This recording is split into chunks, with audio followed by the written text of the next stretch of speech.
Look, y'all, we're quarantined again. The sun's out, shining out, and we still stuck indoors. But don't worry, I got you. Because today I got a special guest. Today, I'm about to get real with a young lady who not only loves Disney as much as I do, but when you really dig deep about her, she has so much to give and so much to tell. So let's cut this out right now. Let's get real with the one and only Miss Alexandra Hebb. How are you doing today? I'm doing well. How about you? I can only do so much because of what's been going down, but I'm excited to talk to you and then have the people that know you the most figure out who you are and why you strive to achieve the things you want to in your life. Okay. All right, let's do this thing. Now, Miss Alexandra, let's get more about for yourself growing up. As I've known you, because the backtrack to let people know where did we meet. I first started knowing Miss Alexandra. I always called it AJ. I saw her on Stardust, which, if you guys don't know, is a movie reaction TV show app where you watch something, movies, TVs, whatever it may be, and react to it, and this whole community of it. And as it be, I saw her there. We interacted, we talked, and it's like, hey, you cool, I'm cool. Let's get to know each other a little better. And so with that, AJ, you love films. Let's get into that first. What attracts you to films? Mainly my favorite kinds of films are fictional, but I kind of also like a little bit non-fictional, but I just like how they tell a story, and it's always different stories and all the different aspects they come with it, like cinematography, visual design, their literary design, sound design, and editing, and just how I can point out some stuff and talk about it with other people. When was the first time when you started looking at movies that you're like, I'm really falling in love with this genre? It's actually funny because I didn't get into movies when I was young. In fact, I remember when Star Wars Revenge of the Sith came out, I was asleep when that movie was premiering with my parents. Oh my goodness. I know, and it's very heartbreaking because I'm a Star Wars fan now. But I'd say it was one day I was at my dad's house. He showed me X2, the second X-Men movie, and Okay. I just I fully watched that movie. I was probably like maybe 10, and I was like, wow, I love this. So not only did that get me into loving movies, but also to loving comic book movies. Now, same with comic book movies of the genre, as you know, how it evolved from the early 2000s to now it's globally known that everyone and their mother are comic book fans. Did you ever see it growing to what it's become today? I can tell what you mean because, like, compare with the X-Men movies, they were made in the 2000s and they weren't as big. But as soon as, like, Iron Man premiered, that's when it really grew in popularity just because I think they were more impactful, more epic, especially since with Marvel, they made it all connect, while DC kind of got better, I'd say, after the Wonder Woman movie. I feel like every year we continue to evolve and evolve and evolve with these movies and genres. But I have my opinions on when I look at movies, like how what I say helps me say, all right, this is a great movie. This is keeping my attention.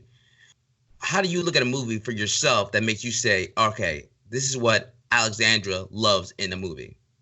That would be creativity, just because honestly, that's one of my favorite things in the world. So if a movie has similar movie elements to other movies but does something different or new, then that really catches my attention.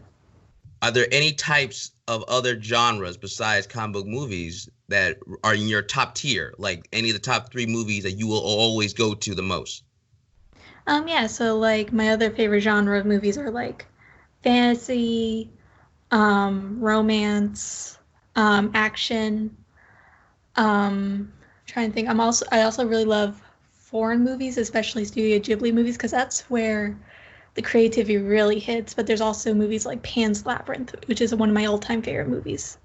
Okay, see right there, and just going back to what you just said, because I can relate to you with Studio Ghibli, that is an anime for the company, because here we all know about, especially with animation, we all know about like Disney. Disney is the mega house powerhouse as they are, but then you got the other ones of DreamWorks, Sony Animation, but Studio Ghibli has been going around for a long time. For me, the one movie that really opened my eyes to them, and a friend of mine threw me to this, was when I saw Grave of the Fireflies, and after that, I watched every single one that I can find, and then my whole eyes opened up to the whole genre itself. Do you remember the first one that you saw for Studio Ghibli? The first one, I think it was The Wind Rises, because I saw that in theaters with my friends. But then the one that really got me was Spirited Away, which is, again, one of my all-time favorites. But then I also like Howl's Moving Castle, Whisper of the Heart, and then I recently watched Princess Mononoke for Stardust, and I really liked it, but it was like, probably one of my lowest favorite Studio Ghibli movies, but it's still really good. It broke my heart when you said the lowest. Oh my goodness, I'm oh no. Sorry. Like, no, that's the thing though. I really love it, but there's something that's like making me not love as much as the other Studio Ghibli movies. Something inside's holding you back, to saying that I want to, but wait, hold on, I can't do it. Yes, and I haven't figured that out yet. In time, you will. I believe you, and then you'll join in the party like everybody else. As that genre for Studio Ghibli's anime, for yourself, what brought you into it? Like, what's the difference for you compared to animation over here in America? I'd have to say, I guess, again, the creativity, but also like how the movies themselves are kind of realistic and we can relate to, but still fantasy. Because I'm trying to think of an example. Like Chihiro from Spirited Away, you can relate to her because she is still a little kid. She is not perfect. She'll like complain easily, but then as the movie went on, she grew over a short amount of time. And when you finish that movie, you just relate to what she has gone through. Every film, I would say, like, because with movies and film, everyone relates to it differently. Me liking a movie could be different compared to how you'll like this movie. We could watch the same movie and we'll get two different sides of it. And especially with styles, like that's what captivates me with Studio Ghibli's movies. Like they have different styles of their storytelling, whether it be coming of age films or just a calm movie that really just makes you feel happy, and I really respect that, of the style, of the work they put into it. But I want to also just a little backpedal with you for yourself, because a lot of people like listening to you and talking with you, because you come off as a very genuine person. You come off as a very, very easy person to get to know. So let's just go back to the early days of AJ, Miss Alexandra. Tell us about yourselves growing up. Okay, so you know this, I've told you, but I am autistic. I was diagnosed with Asperger's syndrome at age 5, but I am aware they don't use that term anymore. So while some people might be comfortable using it or not comfortable, I'm comfortable with saying I'm an Aspie.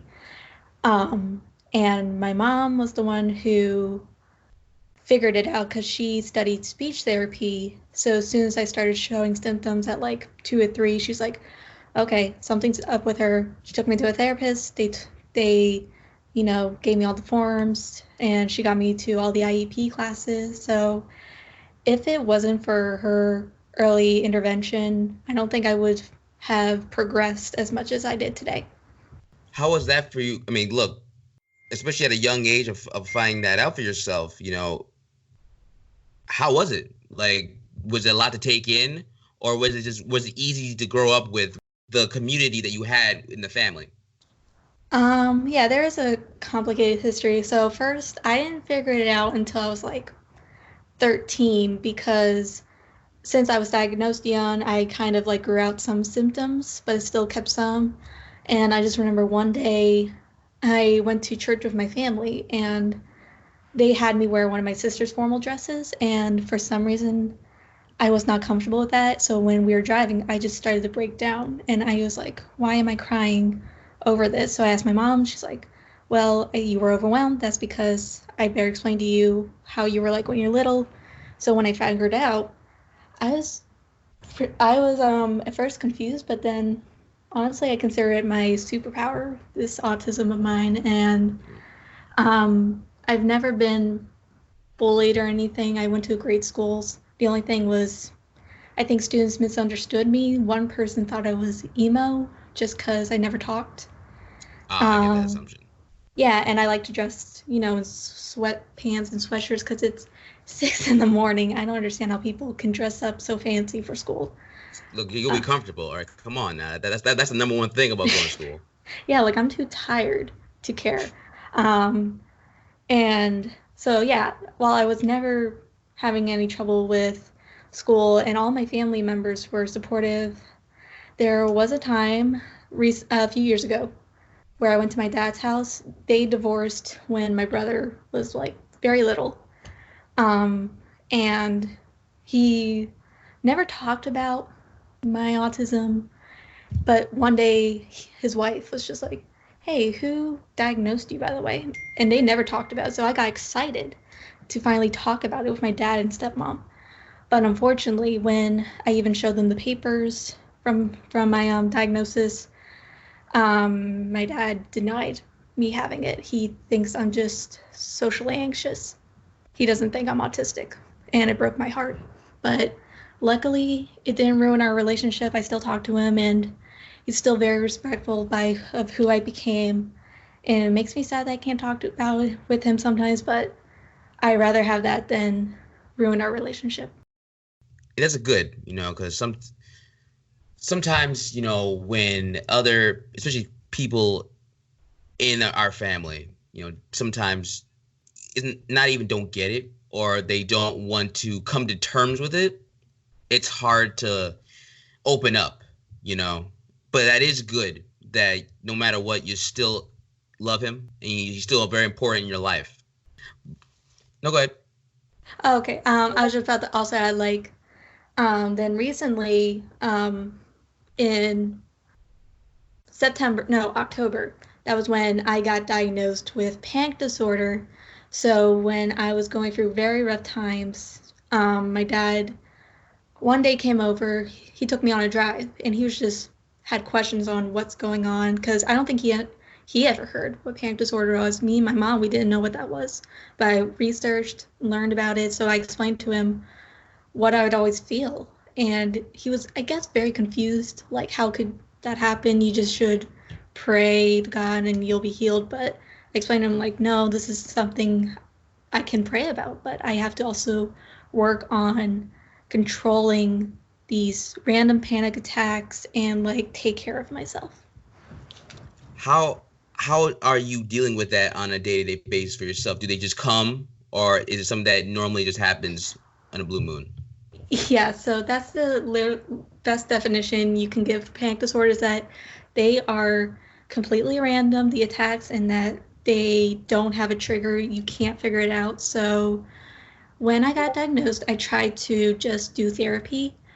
That didn't go well for a while, even though I was doing stuff to help. So they got me on a low dosage of Zoloft, and right now it's helping. And someday soon, I hope to just tap her off it. But yeah, once in a while, and think 2 weeks ago, I had a bad panic attack. But yeah, I've been doing so much better. And you said that your father, when again, when you saw you told him about your panic attacks, he again not really coming to understand about it. He basically, I say he probably knows I have panic disorder rather than my autism, just because my great uncle, I think, he has, I think, panic disorder as well. So he knows that relative and what he went through because my great uncle, he went undiagnosed for like 25 years while Oh, I immediately got diagnosed. So he kind of understood what I was telling him, and he told me like what my great uncle went through. Um, yeah, he was more understanding, and I even brought up like, "Hey, do you still think I'm not autistic?" He's like, "If you believe you're autistic, that's fine. Like, you're still the daughter I love." see, I like that. See, no matter what, he still cares about you. But as again, from someone who's talking with you right now, that I know a few people who are also autistic, but I also can say I don't know everything about it, and I know there's a lot of things that, as a film fan, you may watch on the movie screen or on streaming, that when they talk about it, they talk about autism. Sometimes they don't do it justice. Like sometimes they may do it as a joke. They may do it as like a horror of it. How does that make you feel that Hollywood kind of doesn't give the representation of autism justice? I think Hollywood back then, their mistake was they assumed autism was basically the same for everybody. But as years went on, it's gotten so much better because they now understood that there are different types. Like there's Asperger's syndrome, being on the autistic spectrum, or there's another one that's like the very low level autism. I can't remember what it's called, but it's like PC, something like that. And they're understanding that every autistic person has different symptoms, different traits, and how they deal with it. Like for me, I'm accepting of it. I love my autism, and I have a whole family that loves and respects me, but there might be some people who are struggling with it, who wish they never had it, and you have to like understand that for them. But then you Um, see, oh, no, go ahead. oh, okay. So yeah, with recent media, like I've been seeing more representation with different autistic characters. Like Disney Plus just did a short called Loop, where they did a nonverbal autistic girl short story, which was very beautiful. And then I think the Power Rangers movie, the live action one, they introduced an autistic teenager. I didn't watch the movie, so I don't know much about that. But yeah, compared to how it was back then, I think it's getting more popularity. I think that shows too about how, again, medium grows. You can't be stuck in the past, and also too, people become, like you said, more informative about everything. Research gets done, and then you know that there's different spectrums to everything. You can't just put everything in a box. Yeah. So, and with yourself, and I'm glad you said too that in school no one really like messed with you. Nobody really try to make fun of you for being who you are. But can you tell me how? Because I'm gonna guess too that from when you were younger to where you are now is different. So, how have you grown from a young Alexandra to now Alexandra? Um, it's kind of hard because since I was 5 when I was diagnosed, I have no idea how I acted back then. I just know that I got better once I was maybe 7 and my brother was born. But I definitely grow out like some things like I didn't start talking until I was like 3 because before then I just stopped talking and I would stare off into space. Some family members thought I was having seizures. Oh, And I like to lay on the ground no matter where I was, just for the feeling of the floor, like at grocery stores or train stations. So things like, oh, there was even an incident where my family and I went to Disney World, and because I love stepping in puddles so much, mm. I walked into the parade. No. Oh, I didn't know. Oh Yeah, no. there's a picture of my grandfather just walking behind me, trying to keep up with me in the parade. But now, like, I'm better, but there's still some things like if I'm in a crowded place, I get a little anxious. I still struggle to maintain eye contact sometimes or start conversations. And once in a while, I'll have a moment where I am overwhelmed. Trying to think. Example is when I was graduating high school. I was getting ready for pictures, and my mom was there. I didn't know we had to wear like undershirts. I was not prepared. I didn't know how I felt about that, so the pictures didn't turn out well since I was like, you know, uncomfortable. And when we got home, my mom was a little annoyed with that. So I don't remember what I was thinking while I was doing this, but I went upstairs. I went in my closet and threw a blanket over my head. And when my mom saw me, she said, "No, we're not doing this again." And I got so confused. Later, I asked her why she said that. She's like, "That's what you used to do before we got you all the help, was that you would go in your closet, throw the blanket over your head, and won't come out." Mm. So that's something that she remembered that you did before, but you didn't remember that you did that. I remember I did it. It's just I don't know what I was thinking when I was doing it. It felt like an automatic reaction, you know? I understand that. Do you feel that was just more for you? That's a defensive mechanism. I think it was like a coping mechanism because I was mad at my mom because I thought she didn't understand why I was upset, and I didn't want to see her the entire day. So I just went to the closet. I mean that's also something common of we know when we get mad at our parents. You know, we just want to like, look, I don't want to talk to you. You're mad at me too. I don't want to talk. Just time to cool off. You know.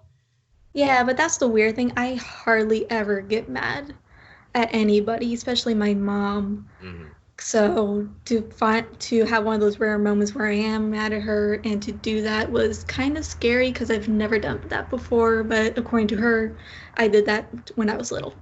Was that the last time you did that? Yeah, that was when I graduated high school, so 4 years ago. So has anything close to that has ever come back? And if it has, what have you done differently? Um, I'd say when I got diagnosed with panic disorder and I was losing days of sleep. There was one day I was just so terrified that I couldn't speak. And I wrote down on a notepad because I couldn't talk for some reason. I wrote saying, "I feel autistic." And my mom goes, "Honey, you are autistic." So, in a sense, panic disorder made me feel like I was going back to how I was when I was little, and it was making me forget who I was. See, with that, because it makes me wonder. I mean, because again, whenever I talk with you, whenever I see you, everything that you're telling me, I would never ever notice. And you know, so, but I guess like how everything else, no one knows us. You know, no one knows the true self until we open up and let you and bring you into the house. With everything that you said, everything you've dealt with, you know, not dealt with, but everything you've grown as a child, and all the experiences that you have dealt with for yourself, do you ever feel guilty on yourself that you deal with it more than others, or some things were a little bit harder for you than others?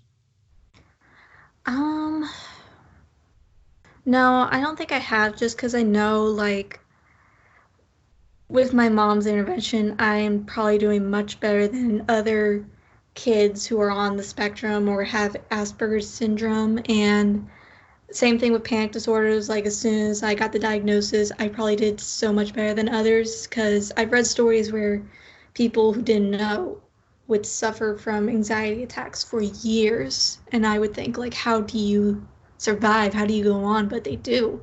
So I know, like, I'm probably having the better aspect of that life. But I'll also say that with everything that you have grown up with, that hasn't stopped you for doing things you love, doing things that you put your goals onto on what you want to do in your life. So, I mean, look, for a hobby's sakes, you love writing.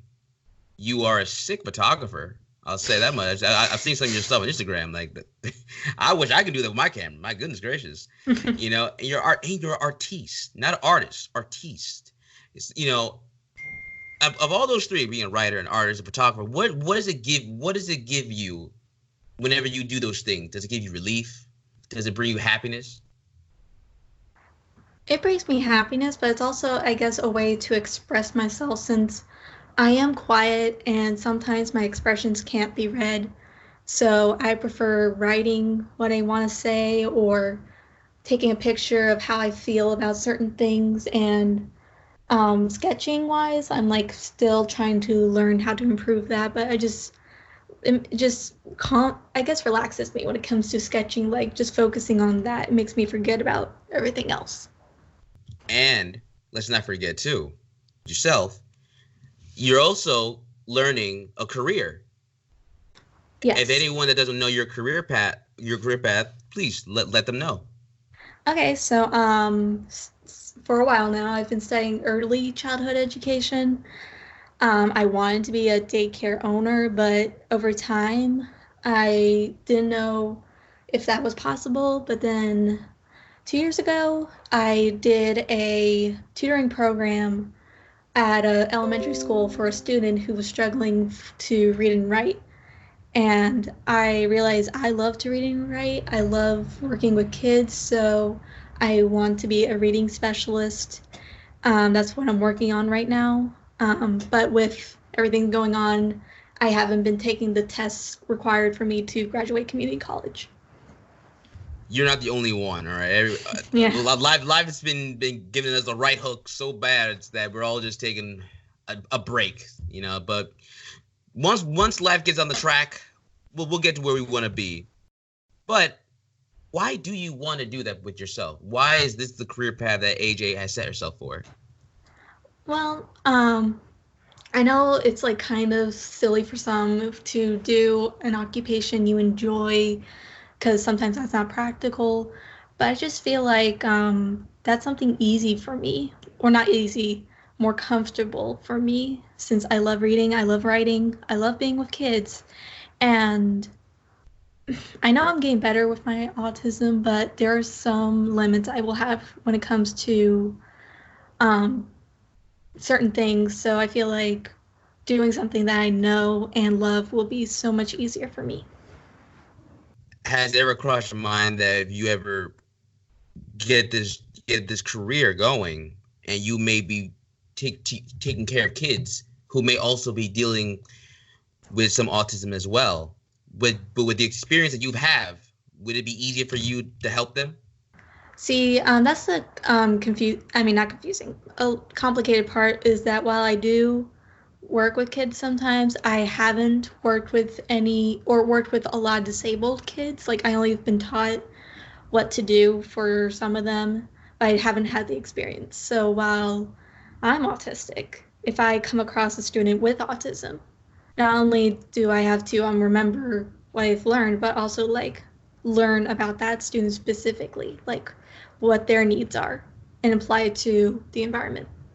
Yeah, because there's like a bunch of kids that you're gonna have to take care of. You know what I'm saying? Yeah. Each kid's gonna be different. So, mm-hmm. But it's good that look, this is something that you feel in your heart that you like, that you feel like, I know I can do this and I'll be happy doing it. That's like you said too, like a lot of us do careers and jobs.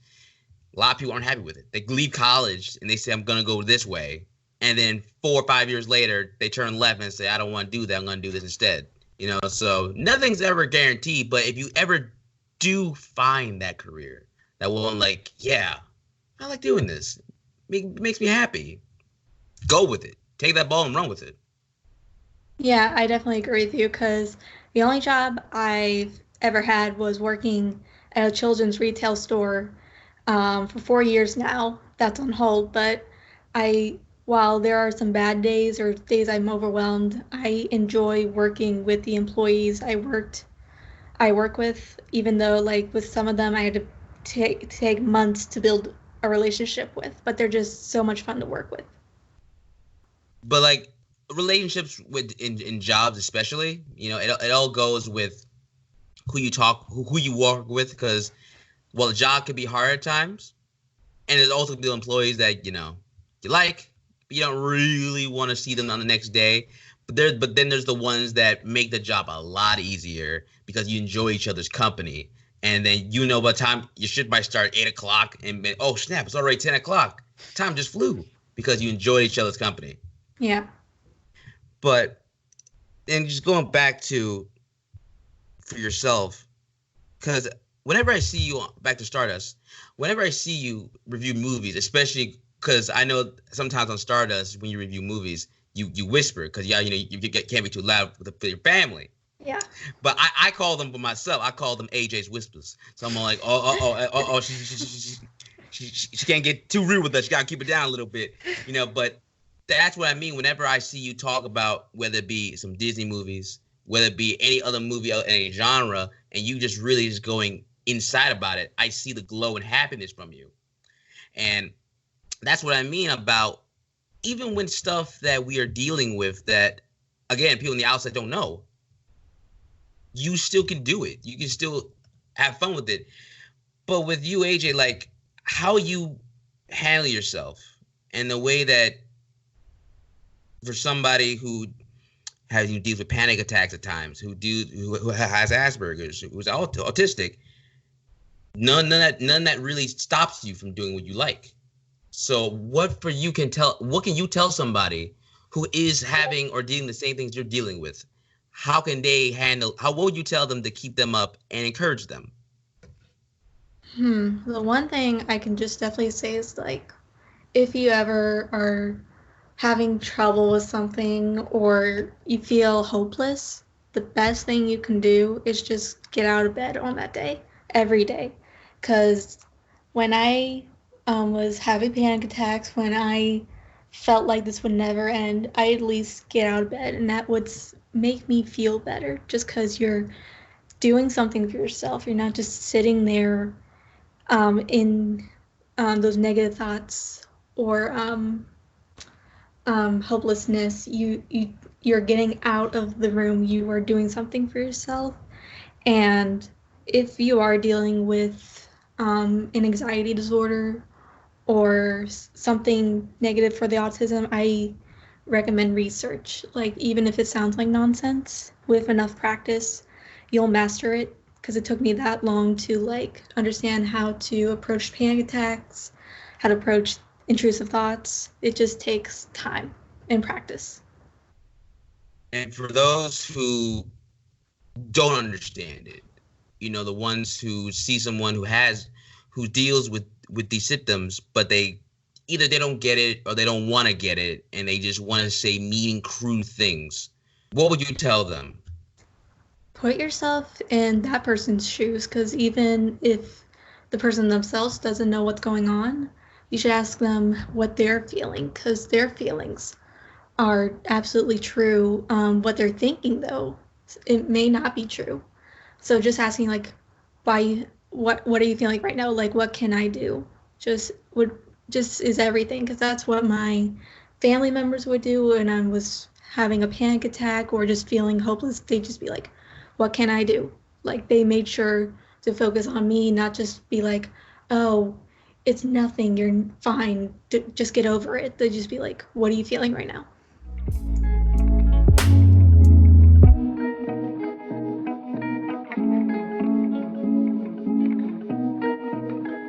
First off, I just want to say I'm speaking with Alexandra Hebb. We have been having a great conversation right now. This has been fantastic. Again, I appreciate you talking with me, chatting with me. But I can't let you go until I really look, because we had to talk about this, okay? Mm-hmm. We brushed on it a tad, but let's fully go inside of it right now. I know you're a Disney fan. I'm not talking about you like Disney. You a Disney fan. So, but I gotta know right now. First of all, let's just talk about this. What made you a fan? I don't know, because my mom showed me Disney movies when me and my sister were born. We loved it, but I don't know when, but for some reason I just love Disney movies, and like the fact that like the old Disney movies kind of had a formula, like with each Disney movie there was a protagonist and they were going through something. And for anime movies back then, there was always that classic look And then over time, they took that classic look and applied it to that time period, that culture. But then, really now, I feel like Disney movies have really bumped up with creativity for their structure, especially Pixar with all the movies coming out. They really are, I think, focusing more on either people who are specific or want to tell a story from that time period, like Coco, um, the Soul movie that's coming out. I feel like that's really gonna Don't impact get me us. excited. Don't get me excited. I'm already excited. Don't get I me more excited for know. that movie. Oh my gosh. And like even Toy Story, that was made to tell a story of like what it was like to have a toy, what they were thinking, and like why they were so important to us. No lie, after I saw that movie, like I would keep my door open and sneak in and be like, "Is my toy alive? Do they actually move?" But you're not wrong, because like I keep saying, my all-time favorite Pixar movie is Toy Story 2 to this day. That's my favorite Toy Story movie. That's an But interesting choice. all later on, I'll let you know why. Okay. But like for Disney, you know, like you said, they have had a formula in the early days, and that's how they evolved. They've always had a different style and take experiments and chances with some movies. Well, too, you know, as early as years went on, they got a little comfortable of like, look, this makes money, sequels make money, let's just bring that in. But then on a Blue Moon Sky, they show you that why they are who they are, especially with Pixar and straight Disney animation, when they give us those gems and they remind us again, like, yeah, this is why we fell in love with Disney and why we're fans. So I want to know. I'm gonna throw three at you. All right. I want you to give me one movie from the past, one movie from the Disney Renaissance, and one movie of now, this generation of the Disney movies that relates to you the most. I'd say with the Renaissance, the one I relate to the most. That's hard because my favorite Disney movie is Beauty and the Beast, just because I love that trope of a beauty and a beast falling in love, but it's taken place in France. I relate to Belle when it comes to like she's the odd character, um, but I There don't should be know. a book. Yeah. Oh my gosh. Um, I don't know if I could relate to some of the old one. I am doing a Disney Plus binge on Stardust where I'm watching every single Disney movie. I haven't found one that I relate to yet since I'm in the 50s. But I definitely can say the one I relate to for the new movies is Coco, because that got me into knowing about my family history. I got Ancestry. I did the DNA kit, found out my Oh, ethnicity. Yeah, I'm finding all my ancestors. There's like stories that I'm reading about that's just blowing my mind. And in fact, it's kind of like with Miguel from Coco, but I was able to find my biological great grandfather through Ancestry. say word. What? That's so Yeah, cool. my paternal grandfather was adopted into the Hebb family, even though he had the same mother. And we did not know who his biological father was for years. We only knew the name. And with Ancestry, you can contact people who have the same members. And there was this one person who uploaded a picture of a man who looked like my grandfather. So I contacted them, and that man was my biological great grandfather. Wow. And that all this started from Coco. Yeah. That's that is the it's the little things that get the ball rolling, and that is a great thing right there. And look, I'll give you time. I'll be nice to you. I'll give you time to find the early Disney movies. Don't worry. Yeah. But that's cool. That's cool, because I'm gonna lie to you. When I saw Coco, I cried 3 times that movie. That movie got me 3 times to tear up bad. Yeah, because didn't it come out in 2017 or 2018? At the top of my head, I'm gonna just go roll with you. I'm gonna say 2018. Okay, because in 2017, my paternal grandmother passed away, and when Coco herself passed away, that's when my siblings and I got very emotional because She Hit was like home. our grandmother, yeah. No, I know from a lot of people that movie hit home for hard. It Yeah. was so relatable, and like to this day, I remember when I watched it. That 2 parts hit me home, and I'm like, that's it. Okay, I'm gonna walk away for a second. Yeah, and I just thought of something that also relates to Coco, but one of my ancestors, my great great grandmother, um, she was murdered at a young age on Valentine's Day. And there was a rumor, supposedly, that my adopted great grandfather could have hired someone, but they haven't confirmed that yet. And we're still figuring out who killed her. I know, it's insane. What the? My goodness! Obviously, look, that's what I mean. That is nuts. I know. You are full of just the open trope of info that none of us would ever known about you. Yeah, when I told people, they're like, oh my gosh, they would make a Netflix series out of that. Netflix, are you listening? Look, this is the perfect time to make shows and movies. I got an idea, right? Call her. She'll let you know about everything. If I ever figure it out, sure. Alexandra, no, I'm gonna stop that. AJ, it has been a pleasure to sit down and talk with you. I think we've had a great discussion. I think we've got people who know you to know more about you, and people who thought they knew you open more about who you are. But the last thing I will ask for you, and this is something that I love my guests do, this is the appreciation, where you throw out the love, the praise to the people that care about you, that are by your side week in and week out. So the floor is yours. Talk about anyone you want. Let it loose. Well, I'll definitely thank my mom. Like I said multiple times through the video, if it wasn't for her, I don't think I would be here today. She never gave up on me, even though I was different from my siblings.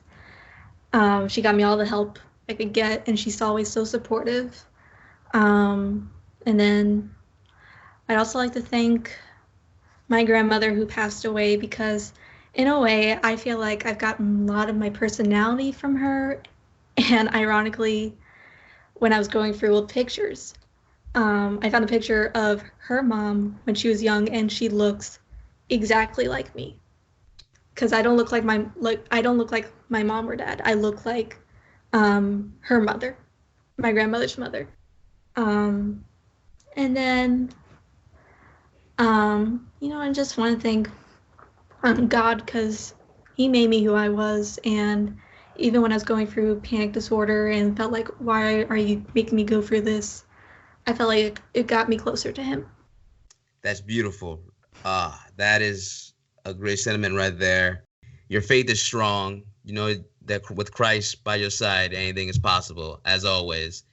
Ladies and gents, this is Alexandra, aka AJ Hebb. My name is Ronald E. Smith. And y'all, I think we got real. Thank you very much. Have a good day.